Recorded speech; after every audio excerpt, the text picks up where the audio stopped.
Bay.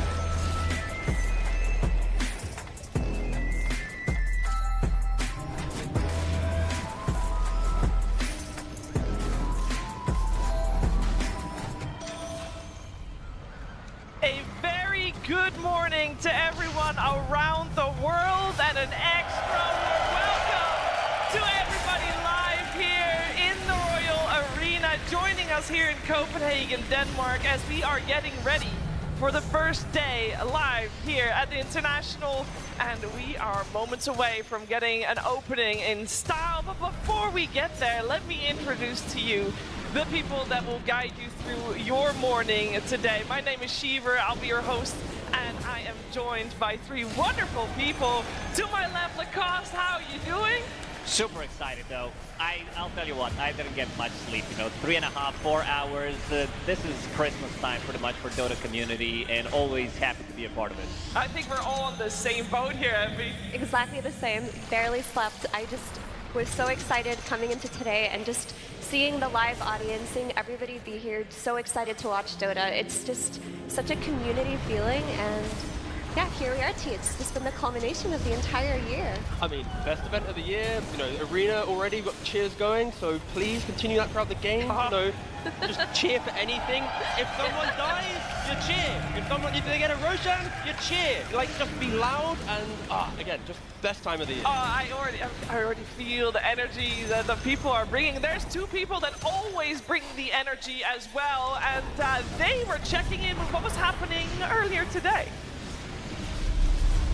Hello, future Shiver! It is us, Pass, Slacks, and Tsunami. Welcome, my friends, to the International 13. Tsunami, so good to be here with you yet again. I can't believe it. It's become a yearly tradition now, except this time we've migrated all the way across the Atlantic here in Europe to finally celebrate a first real European crowd TI, because it was all like the power nerds at TI wanting Cologne. The power nerds. Yeah, I mean, like, who knew about Dota back then? The ancient, the true ancients. And we have to defend them.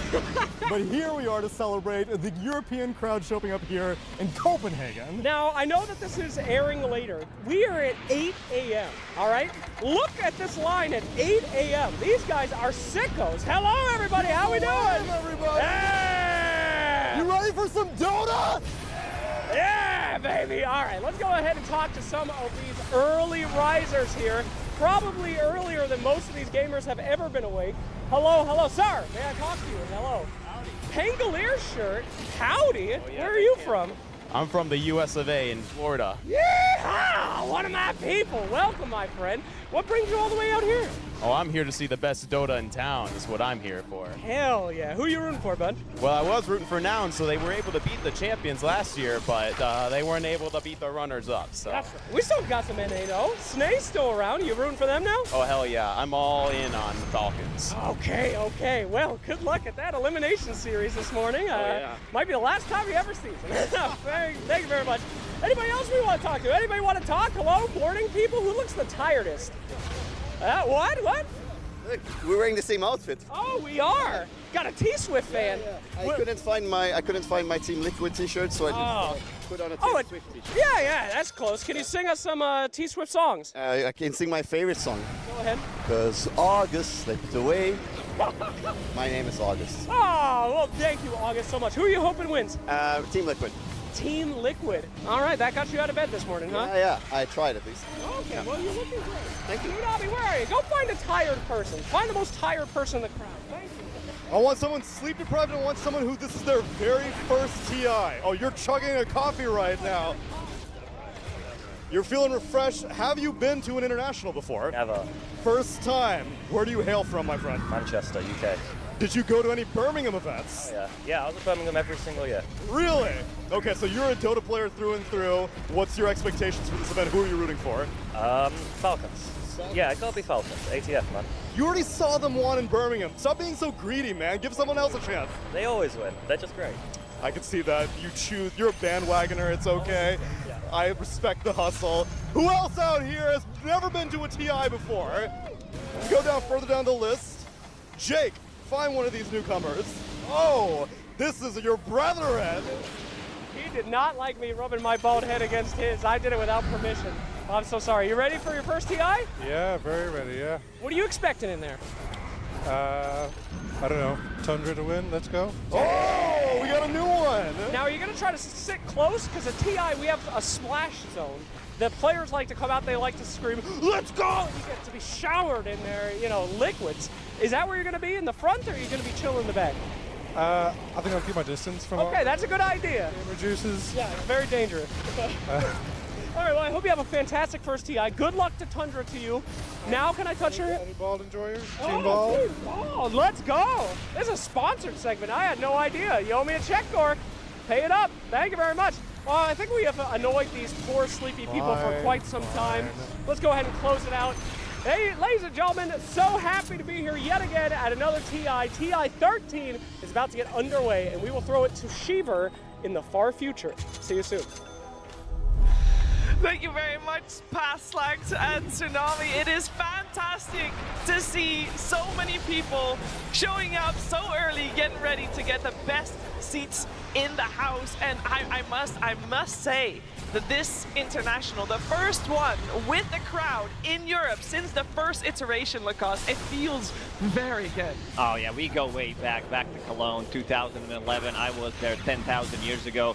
It was, a privilege, and it still is to this day, to be a part of this big show. We've seen some crazy games so far, and the TI is always about, the pressure, the big games, the emotion from the players as well. This is what we want to see on the main stage. Yeah, and I think we saw that pressure come to life also during the road to TI we've already had, Tigov. Yeah, I mean, we've had some regions fall short. I think, European TI, luckily there's a lot of European teams still in. So as you see from the crowd, there's a lot of, fan favorites still available, which means, loud crowd, good. Yeah. But yeah, again, I feel like every time I say loud crowd, there better be one guy who just screams for me. Otherwise it's kind of awkward. So thank you, that one guy, thank you very much. I believe in him. I believe in that one guy. But just seeing regional representation is wonderful, but regional representation from fans too. Like having a live crowd finally be in Europe is something that I've been looking forward to so much. And even then, we saw in the cold opener with Slack, there are people coming in from North America. I'm sure we have fans from SEA. I'm sure we have fans from South America. So it's just such an exciting time for everybody here. It really, really is. And it has already been an exciting time as well in terms of the Dota 2. Now, I know that not everybody has the luxury to watch Dota 24/7 all day round for 2 weeks straight. And that is why we have got you covered with the best moments of the road to TI.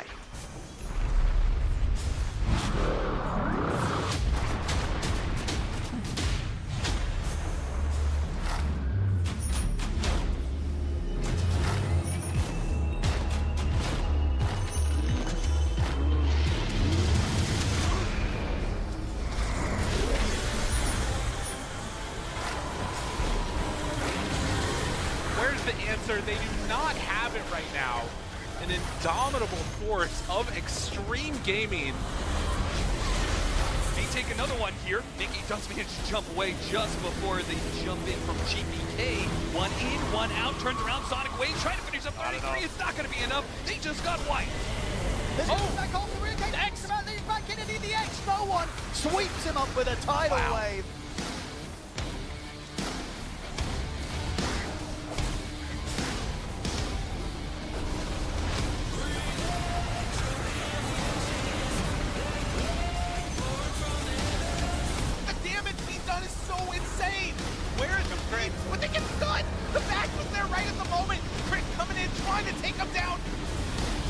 Surviving, guys. I'm kind of surviving. Pretty good. Holy shit. Get our kind of. Yeah. Fucking Nisha show, boys. No, he misses the Burrow Strike. The Hex is out. Do they have enough to burst the Phoenix in time? Yes, they will. Backdoor protected. It's through backdoor protection. A little more damage is all they need. They just need a bit more. Oh. And they have it. Gets kicked off to that cliff. Finally gets knocked out by the cookie. The Terror Blades out. GG has been called. It's the end of the road here for Team Spirit.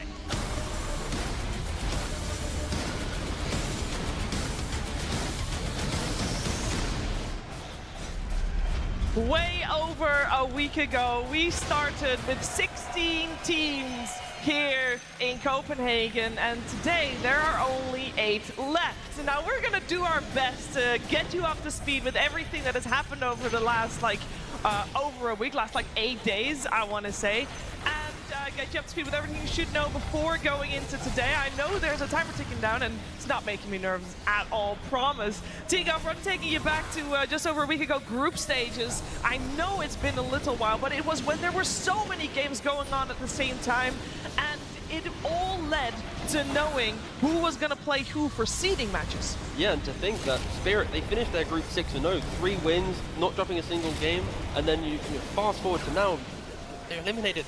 They're out of TI. They're out. They kind of didn't make it to here. So yeah, it's quite a struggle there. But yeah, we had so many games, so many different teams. Unfortunately, already dropping out at this point. But this is where it begins. This is now where only one team can actually lift the Aegis. Only one team can lift the Aegis. We're lucky that there are 2 teams of every group, Effie, that is still in today.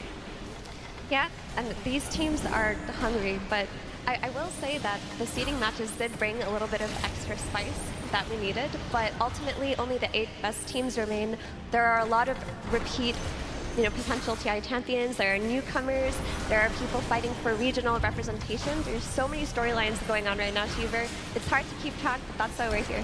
It is hard to keep track, but it will be easy. That's why we are here. You know, you're going to watch the Dota, and then you're going to hear everything that you're supposed to know. And even if you miss a beat, we'll get you covered. No worries, no stress. We are going to have a lot of Dota, though. And I'm saying that because so you can prepare for the time that you're going to be spent watching the action Lacoste, because we've got 4 series, not just today, but tomorrow as well. Oh, these are going to be the spicy series. BB team against Falcons, the first one. Can BB team take on Falcons? They haven't been able to beat them throughout the whole year. That's going to be a big one. How they're going to be performing on the big stage. And Team Falcons, the best team of 2024. Then we have Aurora against Extreme Gaming, the giants, like the Chinese. You know, they managed to be here, the only remaining team. Same goes for Aurora, representing their region, but they didn't look as good as Extreme Gaming. No, and we're going to have the upper brackets as well, Effie. Yep, of course, we've got Team Liquid, the Giants of Europe, probably a huge fan favorite here, going up against C9, who have emerged as potential podium finishers. I mean, this team has worked so hard all year, and they finally peaked right about when they needed to. Then we've got Tundra versus GG. This is going to be incredibly good. These are 2 very fast-paced, very action-oriented teams, and of course, we got to say, Topson, potential 3-time winners. That's exciting. That is exciting, Tito. You know, I was about to say that, don't worry. Yeah, no, I mean, of course it is, because if you win 3 TIs, you know, not by yourself, but like to be the only player to do it, like, do you really make your stamp as like the Dota player of all time? You know, like, you know, are other people really going to be able to argue with that? And you know, Thompson's not thinking about it, but I think most people in the community are going, maybe it is. You know, all he needs is 1 more TI.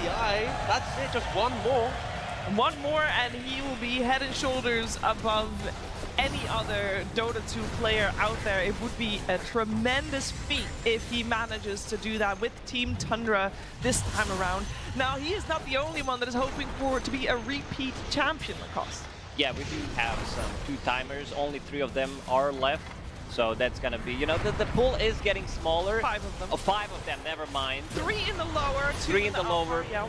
The others are in the upper bracket, so we have Skeeter, we have Snaking, Toronto, Tokyo, 33, and Saxa. Saxa as a stand-in as well, coming in, you know, managing maybe to get that another TI. Teams are looking hot, but all eyes on Falcons for me. All eyes on Falcons in that lower bracket, and we already know one of those 2-time hopefuls will be eliminated. And we also know that there's at the very opening panel of the group stages, if you were tuning in, you will know that there was a long list of like 22 first-timers, Tigo. 22! That's a lot of people. It's a lot of people, a lot of pressure, and unfortunately the pressure got to some of them because there's not, you know, 22 still here. We only have, I believe, 3 of them. And, you know, XM, shining star on his sniper just popping off in a series earlier this week, and then Maureen, you know, quite a fan favorite of the year. He won some multiple awards for how, you know, show-stopping he is. And Loranov, you know, Ukrainian talent, and again, bringing the SEA team from quite a middling team to, you know, the highest point. So, yeah, again, incredible stuff. And only 3 left for the first timers. That's so wild, though. Just from 22 first-timers to only 3. It's such an interesting contrast from last year when it felt like the first-timers were bringing in all of this new excitement and new ideas into Dota, and they were doing better. But this year, it feels like the veterans have just overcome every single first-timer, and it's such a contrast from last year. And that's just because as the years progress, when you're in these high-pressure situations, when you're playing for potential ages, that's when you need people who are composed. People who've been here before, people who've got that experience, and it's really shown, Shiva. I mean, the older you are, the better at Dota you get. So if you're in your mid-30s right now, guys, you can still do it. Still do it. I wish that was the thing. No, it's exactly how it works. Don't worry, experience beats everything else in Dota. That's why you're sitting at the panel? I'm only 27, Shiva. Oh, you still I've got some more time in me, don't worry. Oh, I go way back, and I'm one of the oldest guys in the scene. I've been playing Dota now for 20 years. Dota 1 plus Dota 2 combined, and I gotta disagree with that one. You know, not getting any better. The hero pool for myself is also getting smaller, so. I think actually the most, the thing about the first timers that I think is most interesting is that all 3 of them are mid laners, right? Because there was a period where the recipe to have a top-tier Dota 2 team was having... I was right after TI5, because it was when Sumail won TI, and it was like, get yourself a young kid that just, you know, lives with no fear and just goes in on and on again, and then surround him with veterans. It seems that maybe Lacoste, that is still a thing. It definitely is, and Malrine being one of them, something that Skeeter did talk about in one of his interviews during the Dream Leagues. He did say, you know, they needed that extra oomph. It's like his younger cousin. They're having so much fun playing Dota, and at the end of the day, that's what Dota is all about. That is what Dota is all about, and something to note about these young mid laners is that they've come in these teams as hero specialists. Whereas before, you felt like the mid laners kind of had a really general hero pool. You know, your spirit players, your invoker players and whatnot, but mostly everyone was dabbling in everything. But this entire year has been, you know, bring the Malrines who spam like 5 heroes, have them Grandmaster tier. Bring the XMs who plays Viper and Sniper. I mean, what kind of hero pool is Viper and Sniper? But it's been working out for him. And same goes to Lorinov, you know? So moving away from this generalistic approach to laning to the more individualized, hero-specific oriented has really worked in this meta. It also helps with like the younger players that we have right now.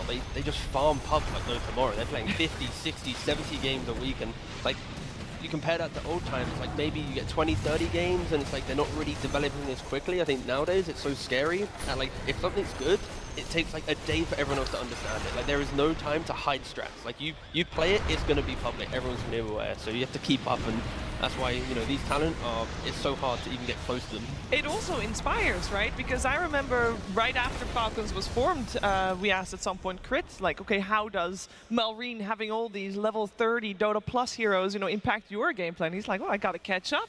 You got something to play for, because also if Amara says you can't play it if your Dota Plus level is not high enough, you gotta put in the time, you gotta put in the work, and there are 2 people that are here that have put in the work that are from Denmark. We have 2 hometown champions still in the running to have a chance to lift the ages here. And I just want to say how unique it is, Tigo, to have that opportunity. Yeah, when you go back throughout internationals, right, you had, you know, EG when they won it in North America, but then since then it's always been a team out of the region winning the international held in a different country. So to have actual hometown heroes doesn't happen too often, at least with the chance of winning. And both of those teams, you look at them, it's like there's a good chance that, you know, they can do it. And Crit, he spent 7 years in North America. They've been holding him hostage. Now the man is finally free, and we see the success that he's bringing, especially today in his own country. Yeah, this is going to be Crit's 8th TI, I believe, and he's only ever played TI6 representing Europe. So he played 6 TIs representing North America, and now he's coming into his 8th TI, not only representing the European region, but playing in his hometown. And like T mentioned, his team is a runner to take it all. This really could be a TI where we see a hometown hero actually claim the ages. Yeah, it has happened. What was it? 1 time, you said, T. 1 time in history. We'll see if Crit or Ace is able to take it. We must not forget that CY, coach of Gaming Gladiators, is also Danish, so he can also take it home. And I don't know if it counts, but obviously Synderen is here too somewhere, Lacoste, and he's a hometown champion in a way. Yeah, most definitely. Synderen, he has great history in Dota, mostly as a talent, as a player, not as much, but we gotta give him the respect. And also, he didn't talk about the Copenhagen being such a nice city. He didn't, you know, because I was wondering why he's always so happy, because everything here is nice. The food, the weather, the people, everything's super organized. I think we got lucky with the weather, no offense. I think Denmark is pretty close to the Netherlands in that it is often gray and rainy, which I love, so that's no shade or anything like that. Or is that something you enjoy as well? No, because I came from like 35, 40 degrees Celsius, so it was way too hot. Now I'm really enjoying it here. Yeah, I think everybody's really enjoying it here. We are really enjoying it here, and we are getting ready to enjoy it even more as the clock keeps ticking. I would like to highlight some of the teams that are still in, that are considered favorites, because we kind of glanced over it earlier, but Effie, we did lose our defending champions. Yeah, I'm still a little bit torn up about that. It always hurts to see the defending champion not be able to defend the title, but ultimately it is make or break when you're playing the road to TI. And you're either the best or you're not. So unfortunately, Spirit didn't cut it, but there's so many exciting storylines that are coming into play here. And all of the 8 teams, I can say with full confidence that all of them could take a game off of each other. And a lot of these series are going to be hard to decide who the victor is too. Yeah, I mean, you've got Liquid, who are still yet to claim their Tier 1 tournament victory. If it's an international, that's pretty big. Cloud9, ex-Entity, 2-3 years ago, they were quite dominant. They've kind of fallen into the shadows recently. So it's like there's so many different options. And we've already talked about Tundra, gaming local team. Like every single team has like quite a hook to, if they win it, it's really cool. It is going to be very spicy who ends up taking that Aegis at the end of the day. And I do want to focus a little bit more about our 4 upper bracket teams, because there is a team there, Tundra, and we already highlighted them because Topson's playing for Tundra, which is fantastic. But I think it's incredibly unique to see in this upper bracket, first of all, Lacoste, 4 Western European teams, but second of all, a team with a stand-in is very unusual. It is, but Saxa, he has quite a lot of experience. He did play for the same organization, so I would say we're not able to pick up a better stand-in, because he is fitting it like a glove, even though, unfortunately, the player was not here. 9 class, great player, but they're doing really well, and that also shows the strength of Saxa as a player. Team Liquid against Cloud9, another interesting one. I think C9, the big underdog story. I would say Nouns, if they maybe made it further into the tournament, eliminating TI defending champions, that would be great, but they also caused some big upsets. Yeah, they have a chance for some great upsets. We're about 2 minutes out, so I would love to hear some final thoughts from my panel before we head into the day. T-Gov, I know there's a lot of Dota ahead of us, not just today, but for the whole weekend. What is something that you really wish to get out of this weekend, other than a champion, of course? I mean, okay, it might be controversial because we are in Europe, but I want Europe versus non-Europe team final. Ooh, that's going to be really difficult with the bracket we have. I know, it's like 4 teams, it's like pretty hard, 5 teams technically, but I would love to see like the clash of titans from like one side of the world against the other, because like that's when it creates like the hottest moments in history. I think, yes, EU versus EU still be very good, but there's part of me, like Extreme versus anyone, that sounds pretty spicy for the finals. Yeah, I just want the champion to emerge from the lower bracket. I'm not a fan of upper bracket runs. They're just so boring in comparison. I like when teams, they go through the ringer, they suffer, they go on their training arc. So personally, I would love to see the progression of a team, being from kick to lower bracket to getting better with every series to ultimately making it to grand finals. That's my hope for this TI.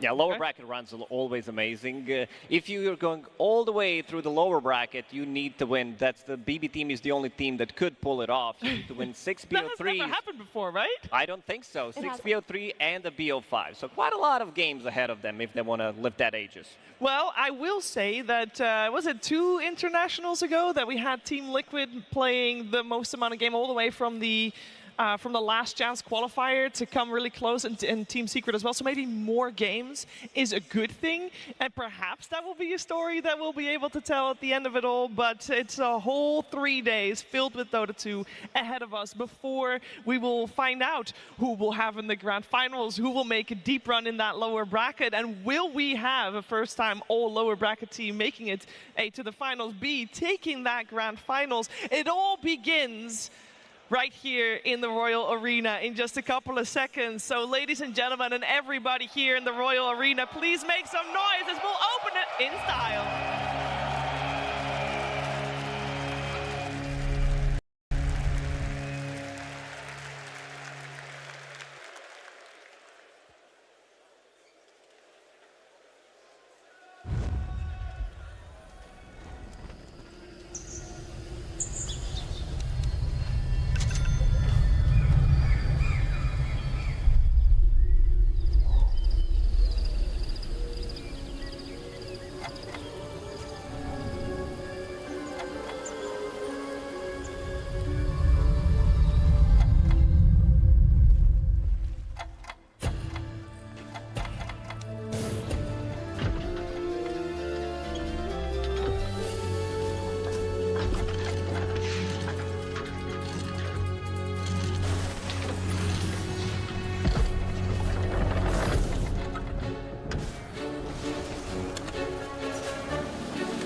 team will continue on. Oh my God. Wow.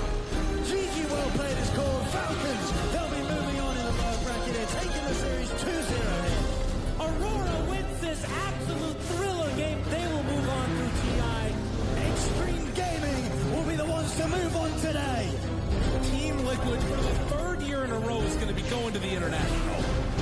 If you are not watching Cloud9 right now and afraid of facing this team, you do not know what's coming for you. Tundra in spectacular fashion will be moving forward to the main stage. Gaming Gladiators, they are now guaranteed to be in front of the crowd here in Copenhagen at the Royal Arena.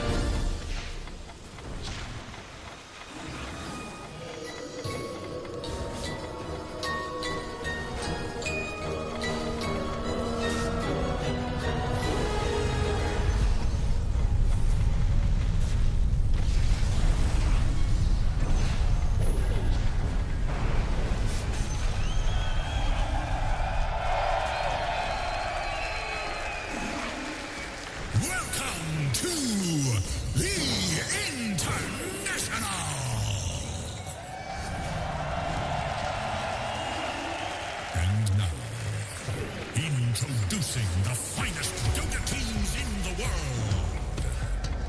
BIDV.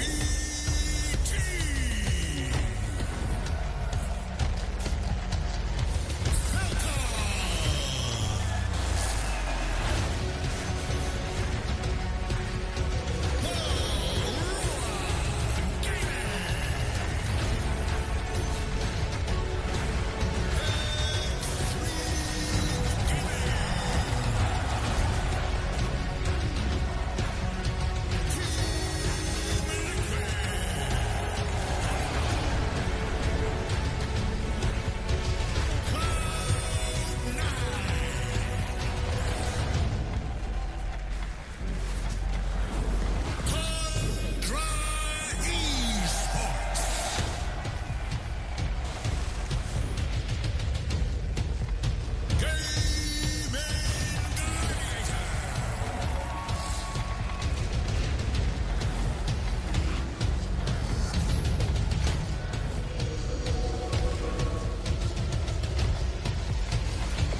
Hi, I'm Gabe Newell. 13 years ago, I had a front row seat to watch the very first champions of Dota 2 earn their place on the Aegis in a convention hall not too far from tonight's arena. From that hall to a concert hall in Seattle to arenas around the world, the crowds may have grown bigger, the players and teams may have changed, but one thing hasn't: the joy we all take in watching the best players in the world play Dota 2. So to all of you there in the arena, the millions around the world who are watching, I say welcome. Welcome to the Royal Arena in Copenhagen. Welcome to Europe, back where it all began. Welcome to the greatest esports event in the world. Welcome to the International.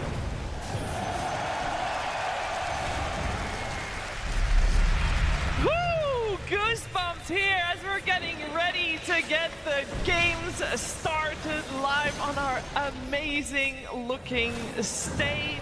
It is an honor to be here with all of you and all of you here as well, as we are focusing on our first series of the day with BB Team taking on Falcons T-Gov. This is gonna be a spicy one. Yeah, you've got Falcons who have pretty much, since its inception, won it all, versus a team that on paper, when they formed, you expected them to be one of the best teams in the world, yet they've yet to win it. They've always been, a second team, a third place team, maybe even a last place team. It's been such a volatile run for such a high MMR stack that, yeah, it feels like a David versus Goliath, but it shouldn't be on paper. To put it into context, BB Team, their 3 core players are all top 10 in the MMR leaderboards of Europe, which is the most competitive leaderboard. And with that being said, you expect these players to, on paper, kind of crush everyone they face. But that's not the case. BB Team, they're known to kind of crumble under pressure. That's always been something that's associated with them. But when they do get it together, they play some really dominant Dota. They do, and they do play really dominant Dota, Lacoste, but not against Team Falcons.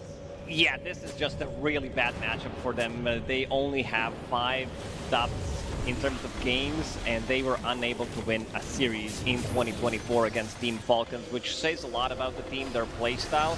They need to change something here. This is the biggest event, and they should be able to at least take a game, but I want to see the preparation. As the FD said, this is the team that sometimes does crumble under pressure, especially because they've been consistently placing top 3, getting multiple, I think they got 2 grand finals result in this year. Against Falcons, but they were unable to get that, final finish. They were unable to lift any trophies whatsoever. Yeah, is this just a playstyle clash, we think, Effie? I wouldn't necessarily call it a playstyle clash, because when you look at, Team Falcons, they're kind of seen as the perfect team when it comes to taking every box. They're strong in lanes, they're strong in drafts, they're strong in map and play, they're strong at team fighting. They don't really lack for much, whereas BB Team, they're incredibly strong in lanes, so their first 10 minutes against any team does not crumble. What happens to BB Team is that it feels like when they play in higher pressure tournaments, they just don't make the same calls that they would under different stakes. They're not making the same movements that you would expect out of them, and because of that, they tend to get run over by teams that have more confident map and play. That could be different today, though. We'll have to see. It feels like they often get, they assume the win's already there. Like, against teams that are weaker than them, 25 minutes into the game, another team, they'd be closing out. But they're like, oh, we've already won this game. There's we're on autopilot, yet they kind of do fall flat a little bit. And the difference between the carries, the farm network distribution is a big one for me. Saika, aka Nightfall, takes the most by far of any carry player, and also Skeeter the lowest. But Skeeter tends to be much more active early on, where Nightfall, he tends to farm a little bit more, and then he tends to join the fight. These are also 2 players who are in the top 5 when it comes down to KDA, when it comes down to average kills. Actually, 4 players that are going to be playing here are top 4. We have Malrine, Skeeter, Saika, and GPK, so really expecting a high action-packed game. The clash of styles is quite like Skeeter, he likes to join the fight, whilst Mar then kind of builds into the carry role, off-lane carry role, whilst on the other side, like BB, they're a bit more of a traditional team. Like the off-laner, he buys the aura, wants to make make the plays. Nightfall or Cycle behind that will be farming. So there is a difference in play, and I think if BB isn't ready for Falcons just swarming the map early on, trying to be greedier against the high-paced teams, they struggle. They struggle against Liquid, they struggle against Falcons. Like, they need today to respect the fact that the current meta is to be quick on the map, to make the big moves. And if you try to play for a 45+ minute game, you're probably not going to make it much further in the tournament. And I like what you mentioned about the offlaner Miro on BB team being a bit more traditional in how he itemizes, how he plays, and of course you've got ATF on the other side who can fit that conventional role in terms of buying auras, but he can also step up to that core role if needed. And you see that with the unique heroes that each of them had. Like you saw the Beastmaster, one of Miro's specialties, whereas you have the Razor on the side of ATF. But the top 3 offlane heroes, both of them have been playing it. The styles have been similar this tournament because the meta dictated it, but it's different when you're in a lower bracket, best of 3. The meta does not apply as much as you would think it would. And the ATF, you know, a guy that loves to clown a lot in the games, he is the one who gave a lot of respect to Miro, talking about him in the Road to the International interview, that he is one of the best offlaners in the world for a good reason. I love to see the mutual respect between these two. And I bumped into him to the lift the other day, and I've already spoke about what's his tactics to get into the head. Obviously, he likes to ping facets, he likes to, you know, do things all chat, and he leaked some strats he's got prepared.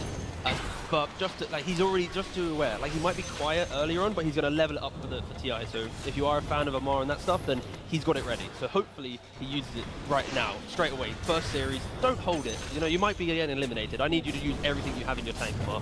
They've got a bit of different personalities on the offlaners too, because every time you see Miro in interviews or the way that he talks about his team, or even how other players talk about him when they play pubs with him, everybody loves to play with Miro. They say he's so polite, he makes good calls, he gets along with everybody, whereas Amar, he likes to get under people's nerves. He plays Dota with this idea that he doesn't just want to win, he wants to frustrate the enemies, he wants to upset them.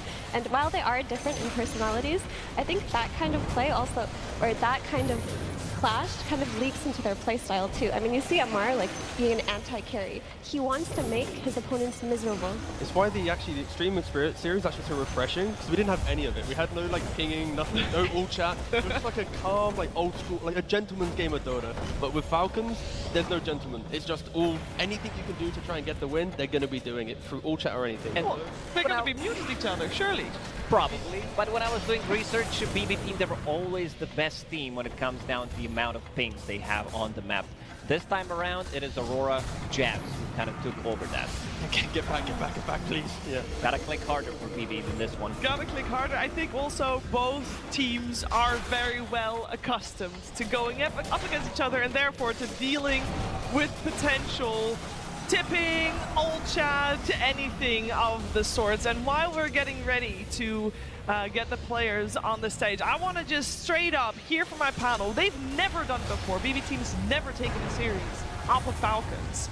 They have, however, the most experience playing against them. So if they're going to put all that experience into practice, T, are they doing it?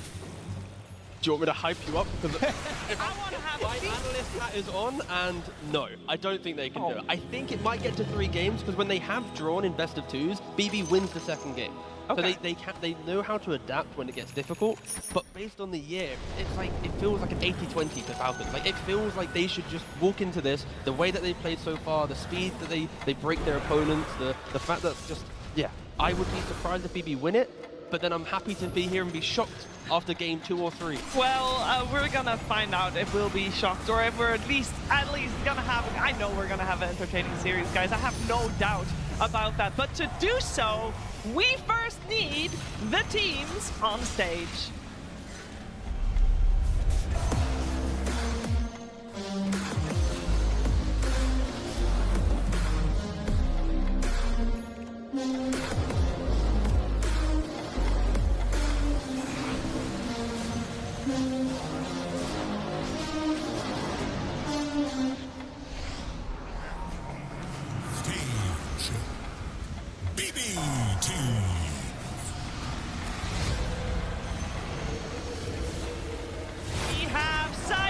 GPK, Miero, Sam, Toronto, Tokyo, and Coach Bulk taking the stage. They are in this lower bracket, knocking out Talon, knocking out and eliminating now, and they are looking to do the same against their fierce opponents, Falcons.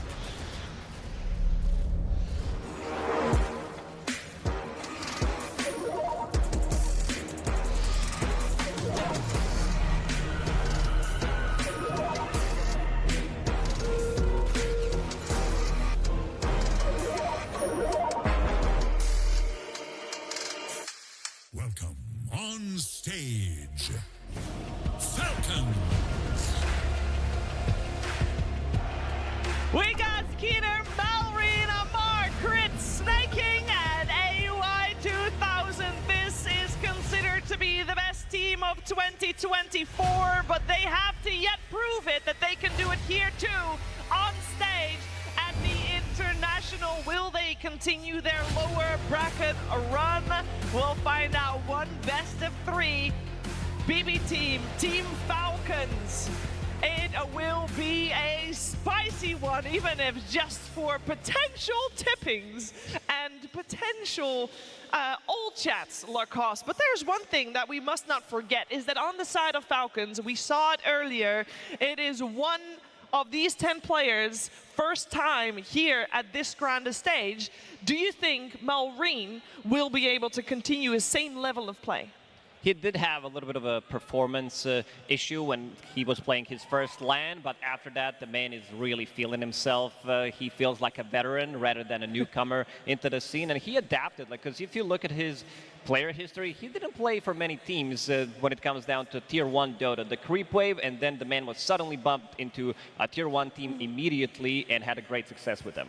Yeah, you also have to realize that he's playing with a team that he draws confidence from as well. Like ATF, who's the same age as him, he's been around for longer, and they have a friendly rivalry going on between each other where they compete for MMR, they compete for a better KDA within the game, and having someone like that by your side, you'll never actually feel nervous. And then that's just ATF, right? But you have to look at the veterans on the team in Snaking, Skitter, and Crit.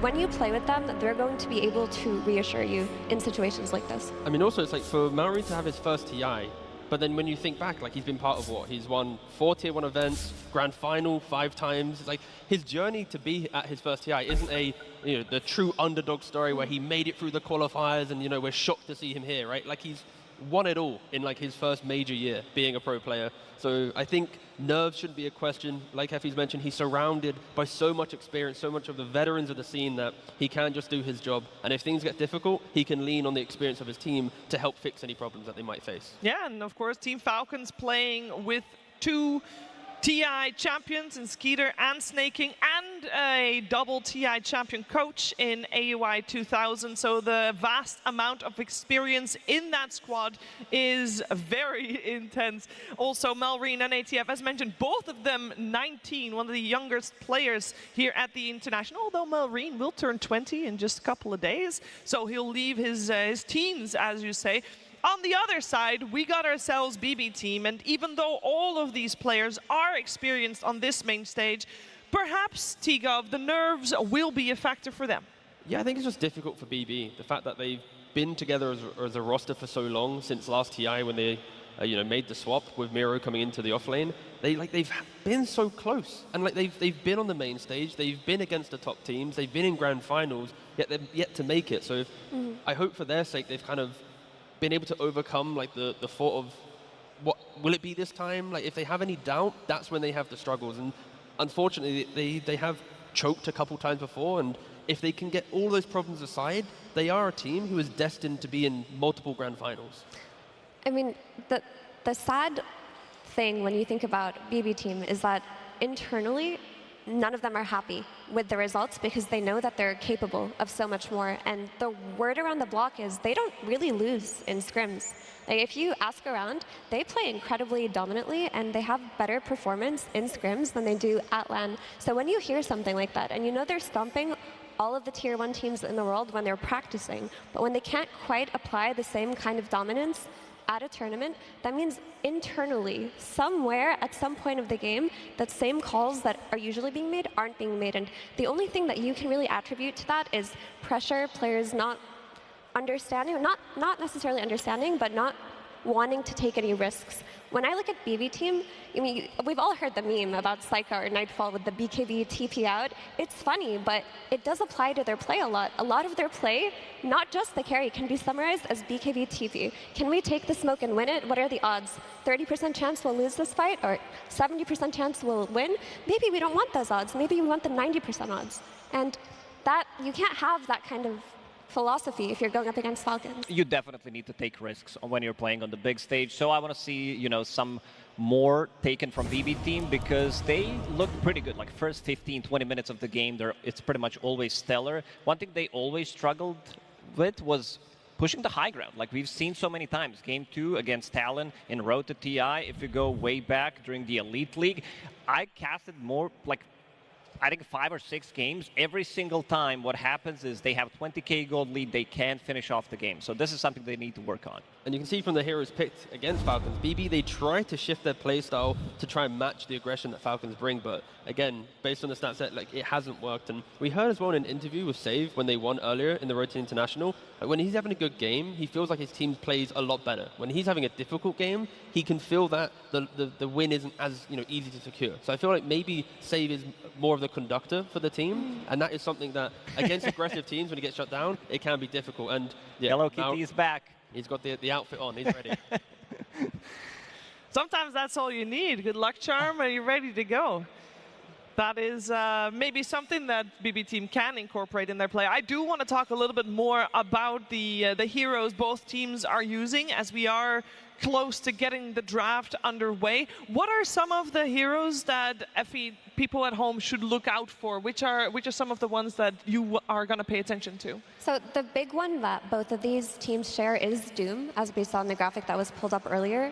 Falcons have had pretty similar openers compared to BB team, who have drafted a lot of different things. But typically, when you look at Falcons, they're going for that Tusk first pick or that Doom first pick. And Doom is a highly contested hero for every team this tournament. BB team is no exception. Nero tries to get it as much as he can as well. So it's going to be a matter for me, this draft, are BB team prepared to steal the Tusk? Because they actually haven't opened with Tusk at all. Yeah, Toronto Tokyo so far has played 12 different Position 5 heroes out of 14 games. And if coming into this series, you have to respect Tusk, you have to respect drinking buddies. I'm sure there's a lot of drinking buddies in the arena right now, but anyways. And yeah, I feel like you have to... Yes. I was just making sure I got one little crouch here again for that one. No, I think, yeah, you have to respect the Tusk on that one because he is the Position 5 of the tournament. It is nice to say when you come into a TI that Position 5 is potentially the biggest hero pool that you're respecting at the moment. Of course, there's Lunas and Miranas and Monkey Kings, but like the Tusk and the Tree, they are so prevalent at the moment. And there are so many spots on the Aegis for more teams. I know that last year's, everybody was wondering what is going to happen when the ring fills up. We don't know what's going to happen. What about... You see that Team Spirit last year got put in a new ring. There's like 7 more spots. There's 7 new spots We did count. created. 7 more spots. 7 more confirmed. TIs. Very cool. And yeah, Team Spirit has said no longer here to defend their titles. Means we're going to get a fresh champion, a fresh team champion potentially, as well as the final touches are being put in the booth to make sure all 10 players are confident and comfortable when heading into that draft. And we talked about the support duo hero, and I'm now curious, Effie, you mentioned earlier that the core of BB team is the top in the world because they're all top 10 MMR. But we also know that right now, as we mentioned, Tusk is one of the supporters of the tournament, and they play such a pivotal role. What's the difference between the two support duos? Oh, that's a good question. So for Falcons, I feel like their support duos are kind of generalists. Right? You don't necessarily think of particular playstyles. Like they have Crit, who used to be, very heavily focused on roaming. He shifted to being very heavily focused on winning lane, but now he just does a mix of both. They will either collapse on the mid lane early if they're Falcons, or they'll try to kick the enemy carry out of their safe lane by actually bringing in their carry through the Twin Gate. But often the supports are focused on shutting down the enemy safe lane, which could be why it's such a bad matchup for BB team versus Falcons here. Whereas you look at BB team, I look at Save, that's just a lane dominator. Look at Toronto Tokyo, plays lane dominating heroes. The BB team supports are much more heavily emphasized on winning lane for as long as they can, instead of rotating through Twin Gates. It also feels like for Falcons, they have that moment where if the lanes go well, the two support picks don't feel uncomfortable moving around the map together. Other teams, they often have this disjoint between 4 and 5, where it's like, am I really going to gank the map with like a Winter Wyvern and again, Oracle's not been picked in tandem, but that type of thing, it's like two defensive heroes aren't going to make moves. So here, it's like every single time you see like like the Tusk, and then there's a Snapfire, or there's a Oracle, and there's a Rubik. Like, you know there's smoke potential always with Falcons, and sometimes that doesn't really happen with BB. Yeah, one X factor that they do have on side of BB is wide hero pool. You did mention Toronto Tokyo. He has the biggest hero pool from position 5, but GPK and Saika, they're also playing a lot of different heroes compared to Team Falcons, who have been the most studied team throughout the year, winning everything. You are the ones who are, you know, getting your heroes nerfed. You are the reason why the heroes are nerfed in general. And then also at the road to TI, this is the team that did play most games, so there's the most information on the team, so it's going to be studied for sure. Yeah, do you feel like maybe that's the reason why they're in the lower bracket? I think a lot of people before the road to the international even began had Falcons as one of the top 5 teams, top 4 teams at this event, maybe even a team that will definitely be featured in the grand final. To see them here in this lower bracket, possibly, but also this is the team that at Riyadh Masters they had a terrible start at the group stage. 0-4 group stage at the road to TI wasn't also as cleanest, and team is not as dominant as some people would expect them to be considering their results in 2024. And also, you got to give it to Tundra for the upper bracket series. They showcased the first Night Stalker, or at least in the upper bracket. So the Night Stalker showed up, Ramsey just popped off, and then in game 2 it was like a 67-minute game, very close. So yes, Falcons in the lower bracket, but it's because of like the excellence of Tundra showing up in that series. Like in another world, Tundra, Falcons, sorry, if they were ready for that Night Stalker, if something happened in that game too, like it wasn't just a full stomp. So it's like one of those teams that they're in the lower bracket, but could have been different. It could have easily been very different. And that's the story of most of the teams at the moment. Like, it's not been a lot of shutouts, other than maybe Liquid Extreme. That was a bit one-sided. And one strength, well, Falcons have many strengths, but one of their biggest strengths is their ability to correct as the tournament progresses. They do it faster than a lot of other teams, and we heard from Coach AUI 2000 on interview that when he was reflecting on their losing series, he noticed a lot of mistakes. They've talked about the mistakes openly, and they already looked better post-interview when that occurred. So when you look at all of the veterans we talk about, it's not just within the team in terms of the players who are playing, but also Coach AUI, who has won TI himself as a player and also as a coach. And he is the heart of the team in the sense that he can always guide them, let them know where they should make their improvements, and he does it very quickly. There is one elephant in the room that we haven't really talked about yet, is that both of these teams come from the same group, and they have already faced literally just over a week ago. And it was a very strong 2-0, I believe, for Team Falcons. How much, Lacoste, do you feel like both of these teams have changed since we started them? We always say about how tournament meta evolves as a tournament progresses, which is very noticeable for everyone because of the heroes that are picked. But how much do you feel teams evolve and grow during a tournament? There's always something new to learn. We saw at the start of the tournament, we had a lot of Sniper who had terrible win rates, sub 30% at one point, and then people started to realize this Morana as the carry is also not as strong, so you have this Tusk plus Wind Rangers, Tusk plus Lunas coming out, and people are starting to theory craft even more, so I want to see what they have been cooking for this one, because meta definitely shifting, and if someone bangs out something special, we've seen like Tinker Support being bad and Tinker Support in the hands of Extreme Gaming being very good, so different teams have different opinions how the game is played, and that's the beauty of Dota. And when you talk about bringing out something new and something special, we've seen BB Team themselves pull out combos that other teams aren't playing, like their Coddle plus Storm, which sounds funny saying it now, but that has not been in meta, even though it was very popular in meta a year and a half ago. Not played so much anymore, and they're doing new things to enable GPK in ways that they didn't at the start of group stages. So if they can keep cooking, coming up with new things, don't play into Falcons' hands with all of their draft preparation, we could have a very good series on our hands. I mean, we saw it on the graphic before, like contested heroes. Now that we're in the final 3 days of TI, this is where the coaches and the captains need to step up and go, Naga Siren's banned in every game. But do we have a way to potentially beat it? So then it's like a hero that's always been banned suddenly gets into the pool. And that was the same logic with Sniper. Day 1, day 2, everyone was banning it, everyone was picking it. 30% win rate in the support role. And now no one cares about it. And I think that potentially there's a couple more heroes that we are respecting heavily during the Road to International that maybe they can find solutions. And if they surprise you in a game 1, where it's like your entire logic is built around this hero never appearing, that's when all your prep goes out the window and like the excellence experience needs to shine through.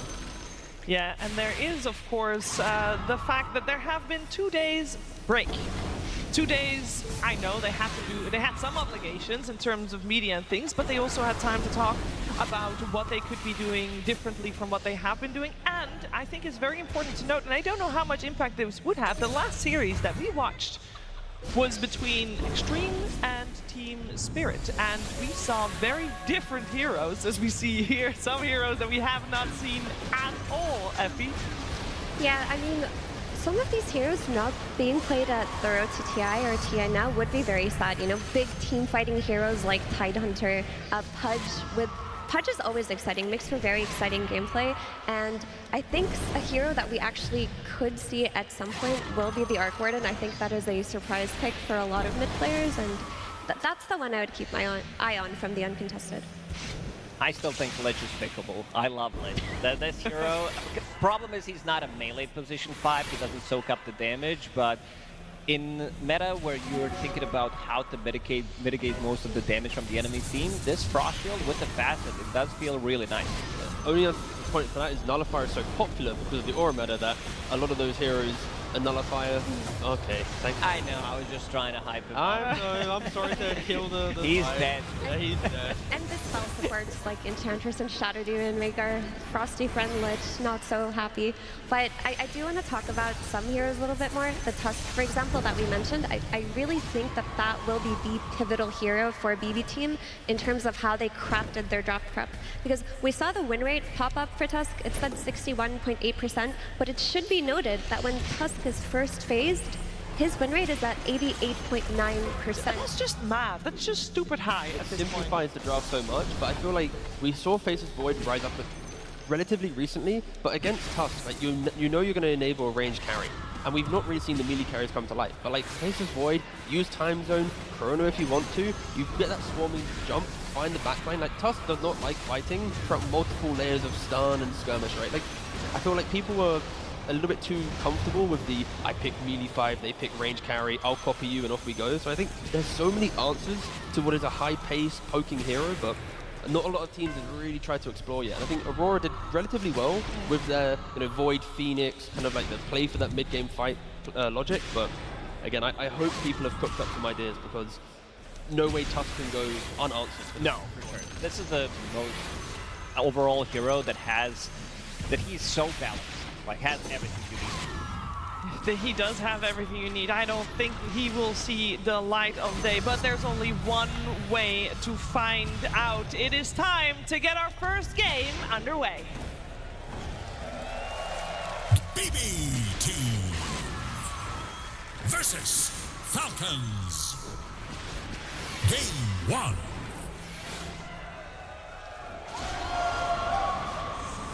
The draft is underway, and I know I was very confident in saying that Tusk wouldn't make it through, but we'll see, because again, 2 days time off means 2 days to theory craft how to potentially counter what has become the strongest hero in the game right now. So we're in it. We got BB team on the Radiant side, Falcons on the Dire side. First pick goes the way of Team Falcons, and that means BB team gets the overall last pick, which is a strategic good point to have, and they do remove the Tusk Lacoste.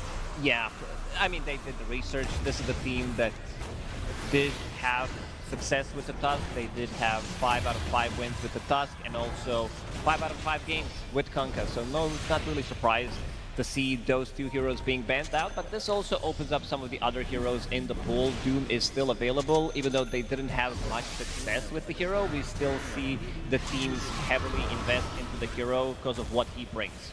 And the change up from Falcons, they first picked Doom twice against Tundra in the upper bracket. It didn't work out for them, hence why BB didn't respect it in their first phase bans, and Falcons then shift towards the Sand King. Yeah, and a lot of teams love to respond with Doom to Sand King because his Doom is a Bloodstone counter with the healing reduction. So Sand King is heavily dependent on that Bloodstone and later skirmishes in the game to just stay in the fight for as long as possible. And BB team do go for the Doom. With that being said, I say that on paper it's a counter, but we've seen Doom lose a lot this tournament and to Sand King. So it is very player dependent on how the team can play and craft around it. But I would say that BB team are one of the better teams at playing around slower offlane heroes. Yeah, it's because they don't like to break too quickly. Like we saw the stats as well. Like the way that Sketted utilizes Twin Gate is far more than we see Psyche use it. And that then allows you, if you're not making moves, you're not going to be punished if you can win your lanes and kind of create this fortified areas like safe lane 1, off lane 1, GPK then connects where possible. Like if you don't make the first move, you just react, and then that's your way to enter the mid game. And always this second ban phase is very limited, so a lot of thought goes into A, how to protect the hero you have already picked up, and B, how to preemptively protect the heroes you're planning to pick without giving too much away. Which is maybe why it's unusual to see the Storm Spirit already removed Lacoste. I feel like that is quite a telling hero. It is. It's also, given respect to GPK, he is a really mean Storm player, and they're also breaking the potential combo that FP mentioned, this Storm Spirit plus Keeper of the Light, so I don't think we're going to be seeing Keeper of the Light.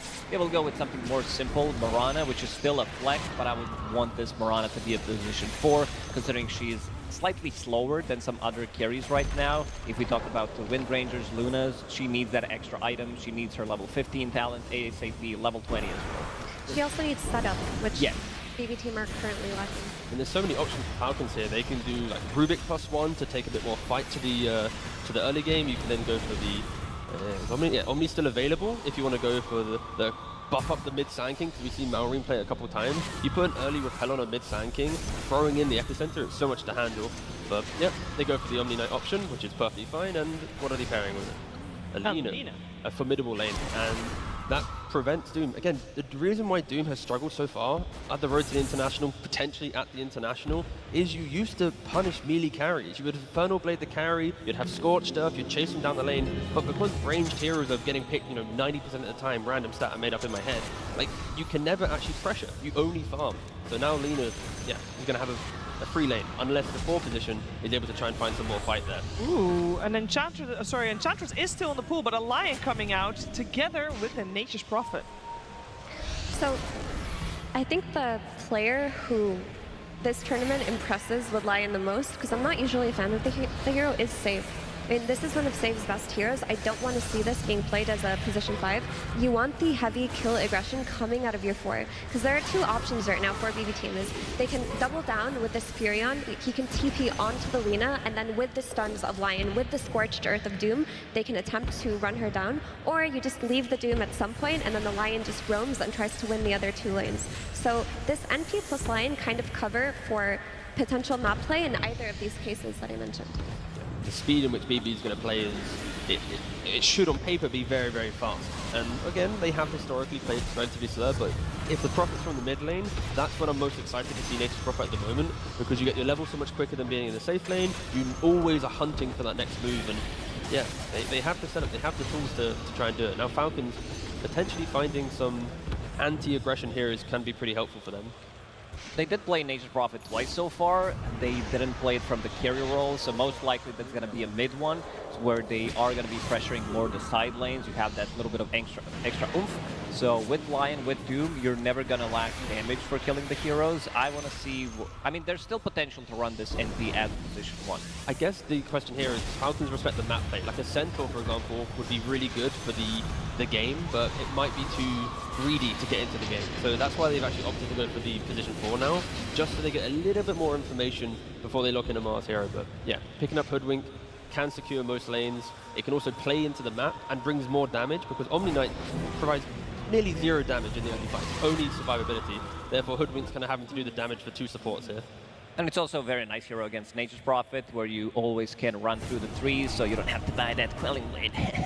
And I love the fact that you can also use the trees for the bushwhack setup. They don't have the best heroes in terms of vision to find this Hoodwink, so could be a really good pick. In terms of setup, they do have Sankin going in and Lina's LSA with Gleipnir. And there's a Centaur ban from BB, so BB was thinking about it as well. Falcons, this is where hindsight kicks in at the end of the draft. It's like, maybe we should have picked our off lane instead of the Hoodwink there. But we'll see what heroes they have available. Also, I want to say for Hoodwink, this hero has failed to impress on the old school style of play, which is you build Gleipnir, you scale as a second core, but she has looked good building these utility items like Solar Crest, like Lotus Orb, and just buffing up the carry. So if Hoodwink crit goes down this route, then you're going to have a Solar Crested Lina, you're going to have a Lotus Orb Lina, a Repelled Lina. I mean, she's going to be a turret in this game, and BB team still don't have a means to address her later on in the game. Currently, the way that they're approaching this Lina is that they want to kill her as much as they can and choke out the map. If they don't have that, though, there's no plan B outside of her getting doomed in late game. One option Falcons have is going for the Timbersaw. Sure, you're playing into a Doom, into a Lion, there's Mana Drain and Doom and whatnot, but if you're such a noisy hero from the offlane, your Lina's never going to get jumped because you have to jump the Timber. The Sanking will never get doomed. So it might feel a little bit weird based on what you look against, but it could just be a big enough wall to keep protecting Skidder as he wants to try and, right-click away and be that kind of glass cannon from the backline. And keep in mind, Falcons, for both Malrine and ATF, the Timbersaw is a staple. Yeah. But this is not a comfortable pick for Falcons, though, because the flex is still open for BB team. You don't know if this is a Mirana carry, you don't know if it's a Furion carry, you don't know if Furion is going mid, so you can't have the best offlane pick to counter the safe lane yet. I'm down with some Timber/Razor for Falcons since they don't have the, they don't have the last pick, so they can flex both of these heroes to the off lane and to the mid lane. Another hero is the Pangolier. Like with the bans that Falcons are doing, it's very aggressive, kill-hungry heroes, which maybe leans Falcons towards picking a slightly, weaker laner but better for the game. But it's like Pango, it's Timber, Primal. Ooh. So now it's Sanking off lane, Primal mid. I feel like when you have Malrine on the team, it does scream he should play it. But Amar has been playing a couple Primal Beast games in his pubs, so it exists. So the Primal, as long as he follows the Furion, is a great pick. I mean, it's considered one of his counters. He can onslaught from a long distance away, find him in the trees. He has the damage to kill him, and later on in the game, it's a BKB piercing disable. So this could, in theory, be played on either lane, depending on where BB teams show their Nature's Prophet.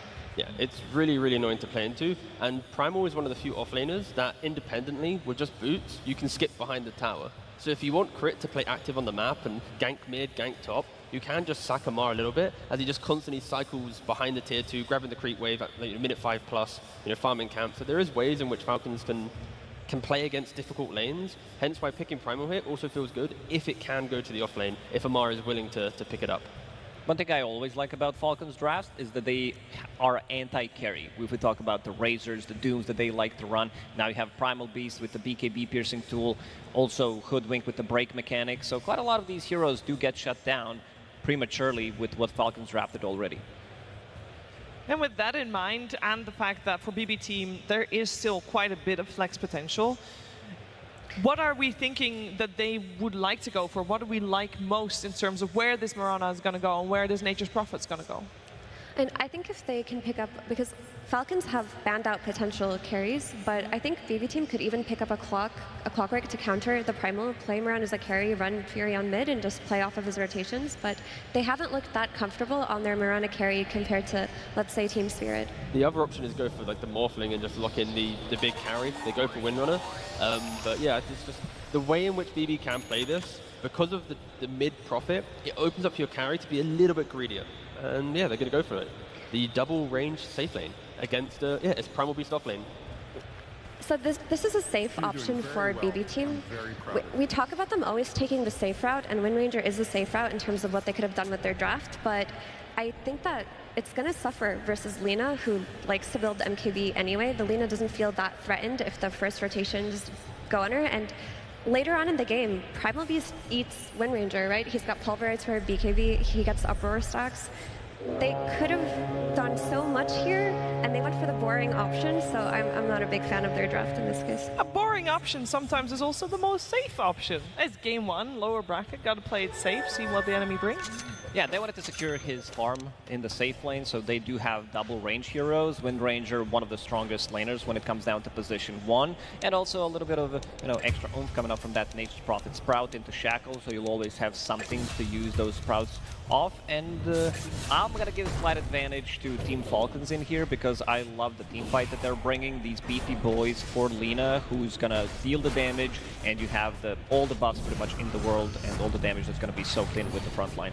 Yeah, I mean, GPK, the entire early game, he is the playmaker for BB. And there's a Sanking on the enemy team, a Hoodwink, and a Primal, all constantly wanting to chase and find him. And you only need like 1 or 2 of them in the lane to get the kill. So GPK is going to be careful that he doesn't just throw his body into some early fights, die a couple times, and kind of delete the ability for BB to make moves. So yeah, GPK scales, they have a game. If not, yeah, Falcons looks like the stronger draft at least. I don't want to harp too much on Lina, but Lina came out so early in this draft, and your only solution if you're BB team and your early game plans don't work is she gets doomed.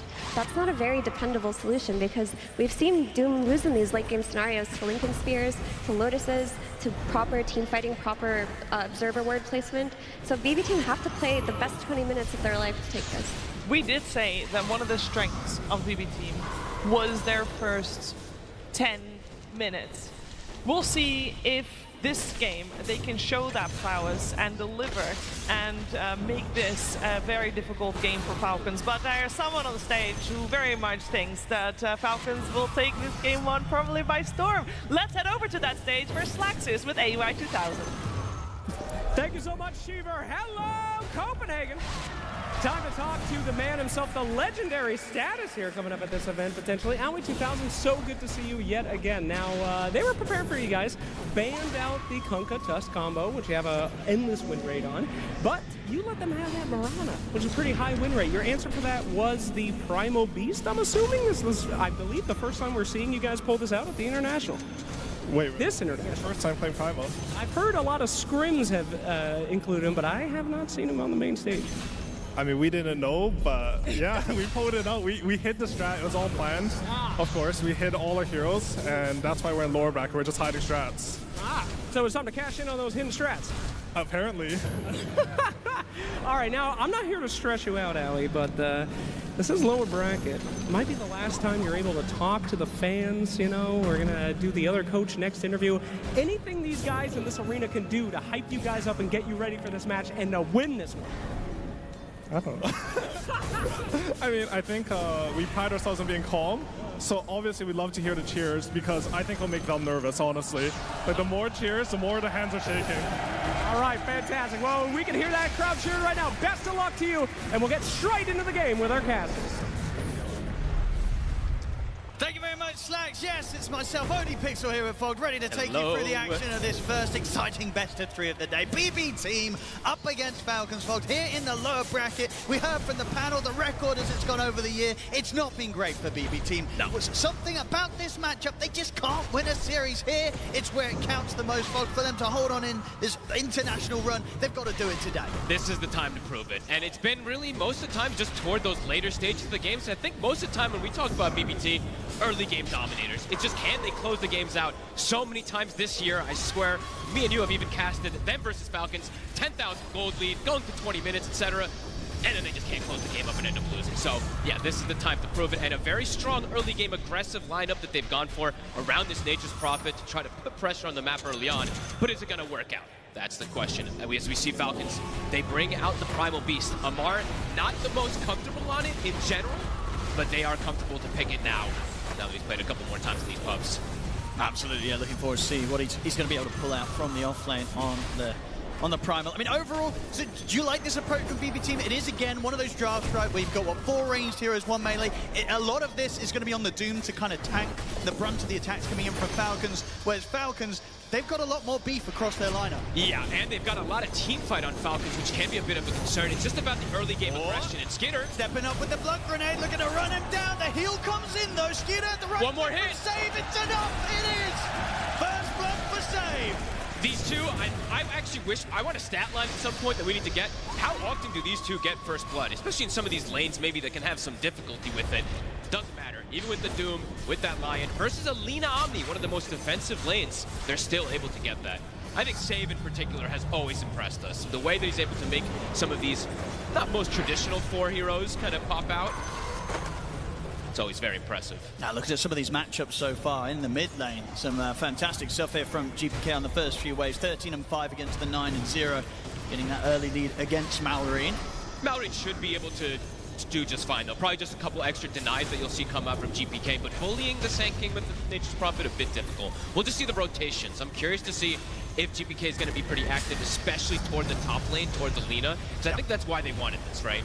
Yeah, you don't have the best ways to get on her at some points, but if the Nature's Prophet's TPing behind, you have great ways to dive. I mean, that's the thing, right? If you look at both of the side lanes of BB Team, they can get action going early, right? They will be able to set up and, yeah, you throw a Nature's Prophet, and on top of that, Falcons have got to be ready for these early movements. Yeah, because bottom, it can be a little bit of an awkward lane, right? You look at this Mirana plus Wind Ranger, there's not really any setup, but when there's a Shackle Shot and there's a Sprout, could definitely see some potential kills. But this one, I would say, is the harder one for them to get too aggro on versus the Primal Beast and onto this Hoodwink. They have good ways to reset away. And just very tanky overall. You see Amar just gets the level 2, or didn't see which level he got it, but he has the Uproar. So far, Psyker still having no struggle finding the CS down it. Unless they get massively out of position. I feel difficult for Falcons to get the jump onto the Wind Ranger in the lane. Yeah, it's all about if he just steps up a bit too far. They do get a nice side pull here from Toronto, Tokyo. And thing to point out also, they did get both of the Lotuses in these first 3 minutes. So always important to point it out. When you're playing with Mirana, you know, not the most impactful. Sometimes we meme about this innate, but hey, 20% extra, you get 2 Lotuses. These things can add up in these side lanes.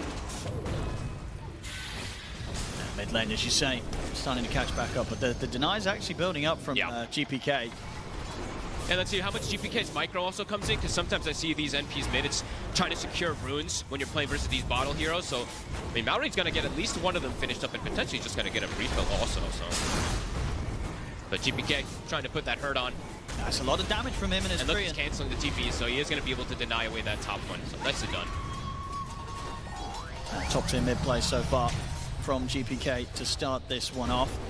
These levels are going to be quick too, so as soon as that level 6 comes up, we're going to keep eyes on this Wrath of Nature and how much it's going to be able to do to these side lanes. Of course, on the top, you know, Snake King should be able to make sure the two of them don't ever get left or have to sit very low in HP in this lane.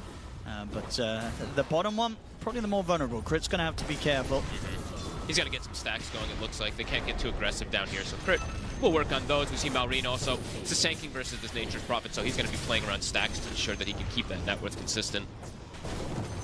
Yeah, so far, all 3 lanes though, BBT looking strong. And this is, as you said, sort of been the story a lot of the times when we do see BBT. Yes. This is definitely the part of the game where you really sort of see the kind of the MMRs reflected, right? They're 3 cores at the moment in the top 10 on the board. The laning, the mechanics early on, they're going to be pretty flawless. Yeah, absolutely. And top overall, I'm just watching them. I'm always watching this top lane from BBT is how much they can go for these dive plays onto Skeeter. Because Skeeter is struggling a little bit up here. 400 net worth behind the Doom at the moment. And NP has hit 6, so I'm watching. Wrath of Nature's up, TP's up. Do they want to make an aggressive move off of that immediately? Now, GPK is definitely going to be ready to join if they do want to dive. But at the same time, Falcons, you can always imagine a quick TP response from Crit or something, that they can respond and they can fight back. The cool thing that he's doing right now, though, is he's got this catapult wave in mid, right? So he knows that Malrine has to TP back to the mid lane. So if he makes an aggressive move to a side lane now, there's definitely not going to be a Sand King. And this tower is taking a beating. Yeah, there's 6 minutes in. Look how much damage has already been done by GPK to this mid tier 1. It's basically dead. It's pretty much one more push, and this tier 1 tower is going to be taken off the map. That's going to open up the map for him even more so, too, to make that type of move. Doesn't have to worry about... He doesn't have to worry about where the Sand King is in particular once they take out that tower. They'll have so much information. Yeah, slow start, but a very steady and sure one here for BB Team. 2K net worth lead already, just 6 minutes in. Lane dominators. And Falcons, after when you're going through this laning stage, is it just sort of full focus on making sure you don't give up kills? You know, what sort of the calls being made from Falcons? I think it's just making sure that Skeeter doesn't get surrounded. Yeah. It's going to come very soon. It feels that they're going to look to pressure these towers with this MP having such a good start. The tower's dead mid. So 7 minutes also, he can look to contest the Wisdom Rune if he'd like to, if they had a secondary person in position, but... No, it doesn't look like it. Crit setting up just in case the TP was going to be coming in, but as you say, GPK not going to look to make that risky move, so Crit will be able to secure his own Wisdom Rune. Don't need to make these type of risky moves. I'm sure they're feeling it as well, too. It's like, we're not feeling pressure on these lanes whatsoever. We've killed the Lina, and he's taken the tower. Wind Ranger's not under pressure. It's a free farm across the board for them right now. Yeah, it really is. Everything definitely going to plan for BB Team up. Tokyo. Now, though, Toronto Tokyo is found in the trees by Crit. Get the setup. Scouts the ward. So he tried to make a sneaky play there, but the ward was already placed from snaking about a minute or so ago, so they will see, or 2 minutes ago, sorry. So they saw this one coming in, they got the stun. Look at this quick move now from the three of them. Oh, this they want to try and punish Psyker here on the Wind Ranger. See how far up Psyker does go. 4 heroes on the job here to try and kill this Wind Ranger. They're going to set up here from Amar. Quick turn with the chakra shot. TP starting to come in from BB Team save. Nice stun. He's in with the stun to hold them back, but it doesn't matter. Crit still in with the bushwhack. Gets the catch. Skinner. They'll get the kill. GPK, TP's in and he's ready to fight back, but Maori, he's turned up as well. He's in with the burst strike and the epicenter in on huge damage. GPK going down slowly, but surely he's out. Toronto taking another stun. Crit. Once more with the bushwhack, catching the 2 of them. Double kill for Maori. They've got the level 6 on the bar. They have the grab. They're going to get the team wipe. The numbers. What a fight. They bring the numbers. They start off with just the 4 of them. It gets the response from BB Team. But Falcons just able to play that out that little bit better. Crit getting some fantastic bushwhacks. And yeah, GPK TP's in, but after the initial sort of presence and a few right clicks, he's left vulnerable on the front lines. Skeeter does go down, but they have overwhelming damage that comes in from this Primal and Sanking. Malrine, a clutch move. Level 8 now. We've seen a couple times Sankings do this with their first rotations. The first epicenter is devastating. I mean, at the start, it looks like, hey, you know what, BBT, maybe they're going to get out of this, but Crit coming in from that extra angle from the left sets up. They kind of fully focus in on Skeeter, and that leaves GPK in this position where he's got nothing else to do other than to try and run away. Yeah, in hindsight, it probably is just a bit of an over-aggressive TP where he goes. Maybe he could have placed himself a little closer to the tower on this Nature's Prophet, but he put himself pretty much right in the midst of everybody, and the big team fight damage that can come out from this Falcons lineup, it can accelerate quickly. Yeah, Sanking and Primal is a ton of early game damage. Well, we see already. Might get another chance to take down Psyker there, and with the bonus strike, Psyker's trying to escape, but Snaking slams him down with a hammer. Falcons, they have completely wiped away those early opening, 7 minutes where BB Team were dominating the lanes. That's completely gone now. And now they've got control of this bottom side too. 2 back-to-back kills on the Wind Ranger. Definitely concerning for him. Now Malrine is going to hit some fantastic timings these games with his early involvements. 203, he's 1,800 gold already onto the Blink Dagger. It's going to be super quick this game. Yeah, and the levels are just coming out super fast just from winning a team fight like that. So overall, BB does have to be careful how they make those over-aggressive moves a little bit here. Unless they can like pop the targets almost instantly. Maybe once they have like the Lion Finger, they can do another aggressive move like that to kill a target fast. But they need to kill them quick before Falcons reacts. Absolutely. I mean, it is, again, the nature of the draft, right, that we talked about. The Doom is the only melee hero. Outside of that, it's a lot of squishies. It's true. And if they get caught in the wrong position in a team fight, they will get picked off one by one, especially against all this amount of huge burst in AoE, especially like this stage of the game, right? Falcons, they've got incredible magic damage output. Magic damage output, just lots of AoE stuns. So GPK starting to get the push going here with his tree at the top. It's going to die, though, so it does make his way at least to mid to maybe take away the rune from Malrine. Oh, there it is, 10-minute Blink Dagger. So early. On top of this phase boost already, Malrine. He's already been a huge threat across the map. It's only going to continue now. I think his courier's dead, right? I think so. Yeah, yeah, it is. I didn't see where it did die. Yeah, so, I mean, a minute where he's not going to be able to bring it unless somebody else brings it out to him. So it could be a little bit of space, perhaps, for Psyker to... Yeah, Crit's got it. Crit's bringing it out. Crit's bringing it? Okay, I was going to say, that's usually... I've been seeing a couple players doing this when they do lose the courier, and they're going to instantly smoke him, so... Really clever move, and let's see if they're prepared for it on the side of BBT. Scan comes out, so they're aware of at least GPK's positioning at the moment. He's going to try and get the opening onto Toronto Tokyo, but a couple of leads will be enough to save him. Another tier 2. This might be a bit too much of a I mean, they may be tempted to dive the tower. We'll see. He's pretty fragile on the Wind Ranger. Go for it. Straight away with the epicenter and the burrow. The bushwhack perfectly timed afterwards. Keeps Psyker locked down. Another kill on the Wind Ranger. They might go for really more. Holding his game behind. Got the catch, leaps, they're all on cooldown. Toronto Tokyo's got no way to get away from this. And you can tell Mara practiced that. He did the combo where you instantly use the charge afterwards from the pulverize. No way to react. They're accelerating things quickly. GPK is trying to do almost the same, but look at Falcons responding right away. Coming in, Malrine. He's going to be ready with a blink stun. And if BB send anyone up to this tier 1 tower, I mean, they're already starting to hold back a little bit, GPK and Mira, because I think they know this is not a safe place for them to try and push on. I think for BBT, they need to just get this Blink Dagger on Miro so he can start getting involved. The map's a little bit scary for them at the moment without him. And like you said, he needs to be that tanky force to jump in and start the action. Otherwise, it's Nature's probably TPing in and likely just dying to all the big magic burst. So definitely needing that blink. But it's giving time for Skater to catch back up. He was the one who was struggling a bit on the side of Falcons, but he is actually ahead of the Wind Ranger now. 2K lead for Falcons. Yeah, they're, when they start to get the lead at this point, I don't think they themselves were feeling too much pressure to make moves happen. They're happy to farm up on all 3 of their cores. Absolutely. They know that it's going to still be quite the recovery needed for Psyker after a rough start here. 3 deaths in the early game as the Wind Ranger carry. That can be pretty brutal when you're playing versus some tanky cores, right? Versus the Sanking and Primal that can just get on top of you. And then you throw an Omni Knight who just makes them even tankier, more durable. We'll see how they address this. Amar, he's also queued up the pipe, so really understanding the damage limits from BBT early on. There's the smoke, so they've got their blink now on the Doom. Can they find anything? Because right now, everybody on Falcons is just split up farming. They are. They're getting a lot out of the map right now, Falcons. So BBT, when they make these sort of smoke movements, they have to get something good out of it. Otherwise, it just quickly starts to show in the net worth. It's going to, now up to 3K, it's going to quickly accelerate if they don't find a connection. At the moment, nobody's down here. Their best effort may be to take the twin gate and try and look for a play up top, but even then, it's only Snaking showing themselves. You see on the map right now, they don't see a lot, BB team. Falcons, whilst they're making as much as they can out of the lanes and the jungles, it's causing it to be incredibly difficult for BB team to find some sort of successful movement. Snaking, they'll just have to maybe settle. He gets the repel off. Yeah, repel and a TP. They're not even going to get the chance to set up onto a support. Falcons just completely evading the moves from BB team. And play the map beautifully. Snaking goes mid. It's the most dangerous position on the map, perhaps, but he's fine with doing that as this Omni Knight tends to be the case for Snaking. He does get picked off sometimes, but that's usually their plan. It's tough to get too over-aggressive on BBT because of how early that Sanking blink came out, because of the Primal Beast. They have great ways to counter-gank any of the BB aggression. Still got a lot of damage. GPK can kind of get that level 2 in the Wrath of Nature. Yeah. He's closing in on the 12. And the Gleipnir. That's going to be the next sort of spot in which that they can look to get him involved. He's going to have a bit of control that's going to help him stop Falcons from getting the jump onto him. Save. Stay again. Big Wrath of Nature. And they may be considering if they can go with the Finger Burst and the Doom. They're going to go for it.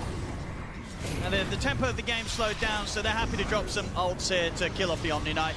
They'll get him. Snaking slowly but surely go down. Get some QCS on the way out. There's going to be an instant smoke from Falcons, though. So you get a kill, but it's on a 5 position. It's one of your big spells, probably your biggest one in this game committed. So have to avoid the ganks now from Falcons on the side of BBT. And they expect that Miro's going to be playing on the top as we see Falcons come through the twin gate. Yeah, we see Miro, of course, doing the trick. I'll try to point it out when I can, but, selling stuff for Midas, etc. We'll be keeping tabs on him so he can keep that farm going. And they've reestablished at least that net worth a bit. Just from that one kill, things are at least evened out. He's farming very well. He really is, yeah. Top net worth now on the Prophet. We'll see over towards the mid. Jump's been made over towards Toronto, Tokyo, but he's got a leap at the ready. He's out. See if they can continue to play around with save. Anything to put a stop to this? There isn't, so save's also away, but Amar does manage to get the grab on Toronto, Tokyo. So Falcons finding a kill nonetheless. Falcons kind of gave them the respect there, though. Even though they didn't have Doom or anything ready, they were a bit cautious how they approached the 2 supports. Oh, they might be going for Miro now, though. Oh, now they see him up top, this Ward 2 spotting him. Oh, okay. A little bit of a pause, Reno. We're going to see, though, after this, what Crit, he's likely to have the setup onto Miro, and Mallory does have Epicenter. He looks pretty dead. If they want to do it safe and sound, they can just set up with a Bushwhack, rev up the Epicenter, get in, and Miro not really having many options to get out of this, and does not have any backup nearby. No. Unless they mess up their chain stun somehow and he's able to TP in between it. That's probably the only way that Miro is able to play his way out of this one. In the meantime, too, Falcons are pressuring mid. They have a pipe already finished up on Amar, so damage for BBT is a bit limited. See Miro. Yep. He's going to try and juke around this. Okay, kind of mean he's still going. They're going to get him. It's a little sloppy, but a kill's a kill. Don't need the burrow trick save. Let's find the Hex on Amar, but Amar has 2,000 HP with a pipe. Amar's like, I'll go in. Save, he turns with a quick stun. But yeah, Amar very much showing right now, there's not a lot that he's scared of. He looks pretty unkillable unless he gets like Doom and Fingered, it feels like. Especially if he has an Omni Knight behind him. This build is going to be very valuable versus the majority of magic damage that BBT has early on. GPK does have the Gleipnir finish. Level 2 Wrath of Nature is online. So let's see if he can make more active stuff happen. And if they want to make more active stuff happen, that is. No, that's true. I mean, does GPK want to look to fight, or do you think he wants to look to continue to farm and get the BKB before he starts turning up? Because there is a lot of stuns on Falcon. Yeah, I think the BKBs are going to be pretty necessary versus the Sanking and Primal. I mean, even versus the Lina. It's a lot of magic. It's a lot of just mixed hybrid damage on the side of Falcon, so they might actually have to wait for that. But do you really want to give so much time is the question. I think as we said, as the panel said, as everybody kind of knows throughout this year, you don't want to give time to Falcons. You want to be the ones aggressing and putting pressure on them. Lion save is close to a Blink Dagger as well. That's actually pretty impressive with like how passive the kind of game state has been. So perhaps with that as well, they're going to be able to make another aggressive move. Yeah, between the Finger Burst and the Doom, I mean, it's not necessarily a guaranteed kill on a lot of these targets because they have so high HP. Ooh. And also, Malrine does have a shield rune. So even if they throw, let's say, a Doom onto him, if he pops the shield rune post-Doom, could be problematic for him as well. As Miero shows himself for a second, and they're going aggro. He's going to look for the setup, and Malrine's coming in with the follow-up. Miero, once again, not going to have anybody around to save him as Falcons pick up another freebie across the map. They're getting so much. Just tough for BBT to make aggressive moves, and yeah, it does feel like it's probably going to have to get those BKBs online. I think Saika, you have to accelerate your BKB. We've seen a lot of these Win Rangers. As the tournament progressed, it was straight Gleipnir most of the times, but I think the team started to recognize you need to go BKB a little earlier. But he's still not that close either. Those 3 deaths really slowing him down.